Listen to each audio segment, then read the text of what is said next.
नमस्कार सांग माने जय जगन्नाथ। आमे जानिबा सांबर दशमी कौ दिन पड़ुची किपरि पालन हुए आ कौन कौन पूजा हुए से विषय में आमे जानिबा। ए वर्ष सांबर दशमी आ सुदशा व्रत गोटे दिन रे पड़ुची। पौष मास दशमी तिथि रे सांबर दशमी हुए कारण ए वर्ष शुक्ल पक्ष दशमी तिथि गुरुवार पड़ुथबारु सेहि दिन सुदशा व्रत मध्य करा जाउची। ए वर्ष 2025 मसीहा 9 तारिख रे गुरुवार रे सुदशा व्रत सांबर दशमी पड़ुची। समग्र भारत रे वर्ष रे सूर्य को पूजा करा जाई थाए। सांबर दशमी हेउची सूर्य पूजार पर्व। पौष मासर दिन सारा यही सांबर दशमी पालन करा जाई थाए। विश्वास अछि जे एही दिन सूर्य पूजा कले सकल मनस्कामना पूर्ण होता है।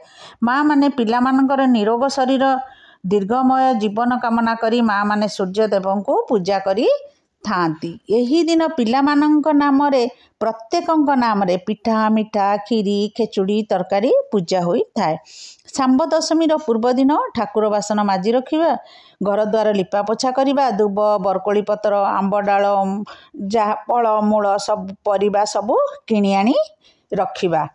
काहींकि ना सूर्य होउछनी सकल शक्तिर आधार। तांको पूजा कले शरीर सुस्थ रहे निरोग रहे। सांबर दशमी चौरा मूले नहले छात उपरे अगणारे करिहेब। जेउ स्थान रे खरा पड़ुथुबो सेही जगार पूजा करा जीवो। सेही जगह जो जगार आमे पूजा करिबा सेही जगह को भल भाबरे लिपा पोछा करी सेही जगह सफा करी दबा। सेठारे मुरुजरे झोटी पकाइबा, कलशटीए बसाइबा, ता पाई मध्य झोटी देई दबा, कलश बसाई चंदन सिंदूर दबा, ता पाखरे गोटे धुआ पीढ़ाटीए रखिबा। तापरे सूर्यंकर चित्र काटी देबे। सेही चित्र उपरे नाली कपड़ाटीए पकाइबा।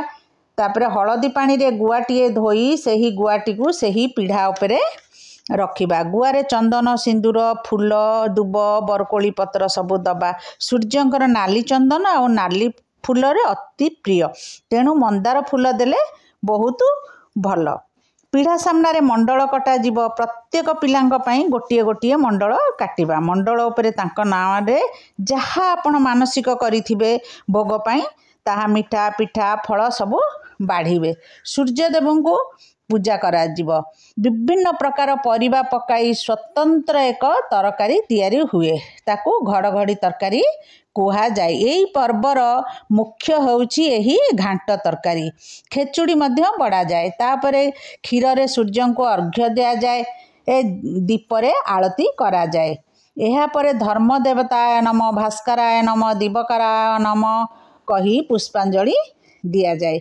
एहा परे सूर्य को हलदी पानी रे दर्शन करी नमस्कार करिवे।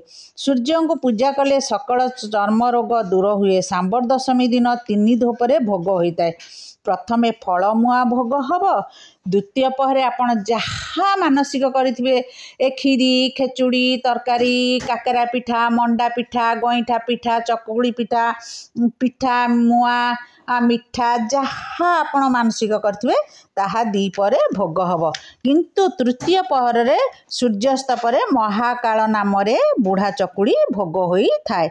जो माने दीपहरे तृतीय पहरे भोग न करि पारिबे से माने सखाळु समस्त पिठापणा भोग करी पारिबे। एही परि आमे सांबर दशमी पूजा करिबा। जय जगन्नाथ। नमस्कार।